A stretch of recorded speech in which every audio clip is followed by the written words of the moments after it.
Sponsor license compliance. Home Office announces tougher measures for employers. The Home Office announcement states, "We will take strong action against employers who do not comply with the rules, where necessary revoking their sponsor license.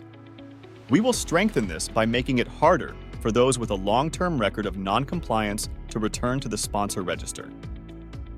Currently, employers who flagrantly flout visa rules can only be sanctioned for a maximum of 12 months. Under our changes, we intend the period for repeat offenses to be at least 2 years, double the current length, with final cooling-off periods announced in due course. The Home Office statement sets out that companies will be prohibited from passing on to migrant workers the costs of sponsoring them.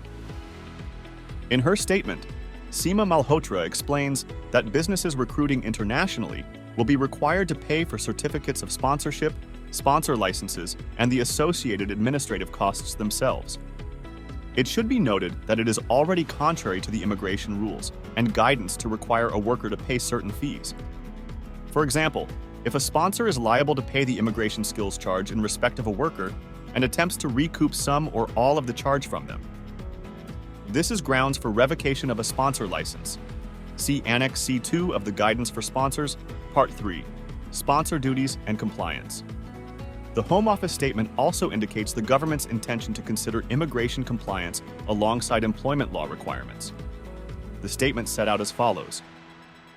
These changes will be made alongside the government's new Employment Rights Bill, which is currently going through Parliament. Under the bill, the newly established Fair Work Agency will bring together existing state enforcement functions, including regulations for employment agencies and employment businesses, enforcement of the national minimum wage, statutory sick pay, and the licensing regime for businesses operating as gangmasters in certain sectors. Given this approach, it is important for sponsors to ensure that they are complying with their sponsor duties in preparation for potential compliance checks and visits. In this regard, sponsors may wish to consider arranging an immigration audit with our specialist team of lawyers to review their setup and systems to prevent compliance disputes.